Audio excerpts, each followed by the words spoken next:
Hola, la idea es la siguiente. Tengo un pedacito de cartón, lo saqué de una caja de aceite, si no me equivoco.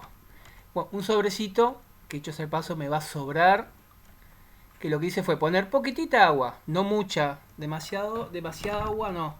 Y también cuidar que no quede demasiado espeso, porque si no puede resultar un poquito incómodo. Después, un lápiz 4B, tengo otro lapicito viejo acá, que es un HB común. Después, pinceles, los que tenía a mano. Y el lápiz de color negro. Van a ver que en el proceso después voy a estar usando una lapicera blanca que por casualidad tenía, que puede ser lápiz de color blanco, si tienen, si no tienen, no importa, puede ser un gris, lo que tengan. También marcadores finos, marcadores gruesos, en este caso no usé lapicera negra porque no la encontré. Entonces, lo que voy a hacer primero es, tengo el cartón, yo quiero mantener esa rusticidad, no quiero taparlo, quiero que justamente lo contrario, que se vea el manejo. Entonces, lo que voy a hacer es darle cierta rusticidad, como decía. Le voy a sacar algunos detalles nomás, no es demasiado. Entonces está, con una pincita, puede ser con la mano, lo que sea, no importa. En este caso usé en una forma más rectangular, puede ser más cuadrada, puede ser de la forma que tengan. Y elegí este cartón que, si se fijan, tienen dos capas de cartón liso y el corrugado en el medio, que justamente para generar ese juego. Y acá lo que estoy haciendo es lápiz, le doy la forma básica con el lápiz. Entonces, en el caso mío voy a trabajar con dos frutas sobre una base y el contexto lo modifico. Le doy una sensación de profundidad, trabajo diferente, no trabajo una profundidad, un contexto clásico, por así decirlo. Entonces empiezo a trabajar. En este caso voy a empezar a trabajar primero con el lápiz. Ya le doy dando sombra, sin miedo ninguno. ¿Tá? Lo que vamos a trabajar básicamente es con café, pero eso no quita que empecemos ya a darle sombras, a darle profundidad con el lápiz. Van a ver que más adelante trabajo con lapicera, con marcador. Empiezo a darle la base, cambié de lápiz. Es decir, cada lápiz tiene una textura, tiene una intensidad diferente. Entonces puedo jugar con eso también. Voy en base a lo que tenga.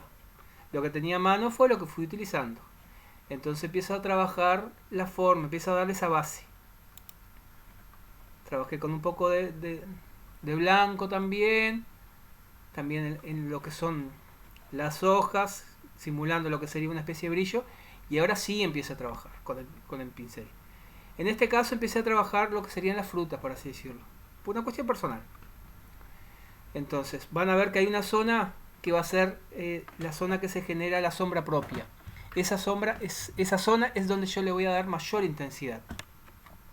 Entonces voy a trabajar con el pincel más cargado. Acá en este caso hice una especie de línea del horizonte. Cuando trabajamos con una línea del horizonte y generamos profundidad, una cosa que se hace es darle sobre la línea del horizonte con más intensidad, porque eso le va a dar esa sensación de perspectiva y de distancia. Entonces empiezo a trabajar. Y otra cosa que, si se fijan, trabajo en el sentido horizontal. No trabajo en un sentido vertical, oblicuo y horizontal. ¿Por qué? Porque tenemos que cuidar que si trabajamos en el horizontal garantizamos esa sensación. Porque de repente una pincelada, un lápiz en otro sentido, lo que hace es romper esa profundidad. Entonces acá estamos trabajando. Sigo. Acá, si van a ver, ya está marcado. El marcador lo usé sin miedo. Lo que hice fue usarlo en la zona en donde tendría la sombra. Porque ya definí lo que sería la zona de sombras y luces. Es decir, mi luz viene de este lado. Lo que voy a darle es más intensidad sobre la derecha. Esto sí es sombra propia de lo que sea ese recipiente. Puede ser un platito igual. ¿Tá? Entonces sigo con el proceso. Sin miedo. Si van a ver, empiezo a trabajar. Trabajé primero las frutas, trabajé lo que sería el piso, y luego voy a seguir trabajando con esta parte una vez que termine lo que sería ese cielo, entre comillas. Sigo, vieron que la parte del corrugado no lo toco, por una cuestión de opción. Si alguno, por ejemplo, quiere trabajar si tiene una témpera negra, por ejemplo, trabajar con el color negro pintando estas zonas puede quedar muy interesante porque eso le va a dar otro tipo de contraste. Lo que hago es, vuelvo a trabajar, me pareció que le falta un poquito de intensidad, bueno, le doy un poquito más de intensidad. Vieron que el color agarra mucha fuerza, pero es por la humedad que tiene.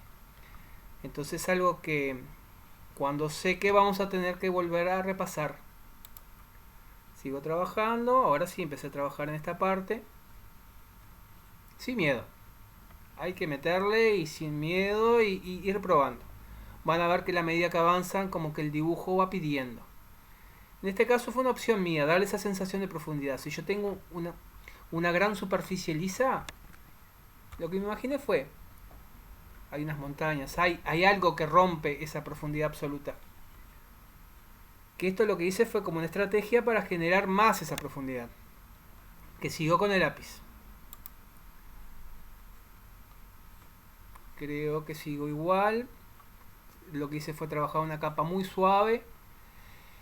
Que por ejemplo el tema de la iluminación no ayuda mucho porque el grafo es algo que brilla mucho. Entonces van a ver que en la medida que oscurece es porque le damos diferentes capas. Entonces cuando se seca se va a aclarar bastante. Lápiz blanco. Podemos agarrar diferentes blancos. Igualmente el tema del café es lo que predomina. Lo otro lo que hace es trabajar los detalles. Luces, sombras. El cielo, por ejemplo, que trabajamos un celeste muy sutil. Que trabajé también. Van a ver que vamos a trabajar las hojas. Podríamos llegar a trabajar las manzanas, pero en este caso opté para no. Para jugar con ese tema de luces y sombras. Entonces, el color es muy puntual. En este caso, por ejemplo, estamos trabajando el cielo. Pero no es que prevalezca ese celeste, sino que juega con el pigmento que trabajamos a partir del café. Lo mismo en las hojas. Generamos esa sutileza, esos colores muy suaves. Porque el café lo que hace es trabajar también con ese soporte. Ese soporte que es cartón, que predomina el marrón. Entonces jugamos con eso. Mi idea es justamente proponer en ese sentido. Experimentar. Si ven, el celeste, tengo la base. Entonces yo por más que sea muy suave ese celeste, ya me trabaja de otra forma lo que es el espacio. Y prevaleciendo el horizontal. Para los bordes, sí, de repente algunos detalles nos tomamos el trabajo de invertirlo. No tenemos que trabajar siempre en la misma posición. Porque en este sentido, esta zona me tomo la libertad de trabajarlo no en la horizontal, porque lo que voy a hacer es remarcar lo que son esos límites. Entonces yo cuando tengo bien marcados esos límites, lo que hace es enfatizar la profundidad. Y acá le di una segunda mano, aún está húmedo. Igualmente vuelvo a reiterar, siempre es bueno darle, cuando seque, una segunda mano, sobre todo en la zona, lo que son las sombras acá, esta zona, porque son sectores que van a necesitar más sombra. Y quieras o no, eso me va a trabajar a favor. Otra zona que puede necesitar un poquito más de profundidad es la línea del horizonte, en el caso de cómo yo lo propuse. Y recuerden, si alguno por ejemplo quiere probar de pintar con negro lo que es el cartón que quedó el corrugado, puede resultar muy interesante. Se puede remarcar, se puede trabajar, hacer un borde. Eso me parece que es una cosa que da muchas posibilidades. Bueno, creo que es todo. Bueno, cualquier cosa se pregunta. Y acá tengo la imagen que quedó ya seco. Ven que como perdió intensidad lo que es el café. Perdió bastante. Por eso les pido, una vez que secó, una segunda mano. Si de repente quieren trabajar con fibras y agregarle algo de color más intenso, también. ¿Está? Creo que ahora sí. Y recuerden, seque, que quede bien seco, y después sí le damos una segunda mano. Ojo, puede ser un par de horas que ya secó y sean 5 minutos más. Muy puntual por acá, en esta zona en donde tengo las sombras y lo que es el horizonte. Bueno, muchas gracias.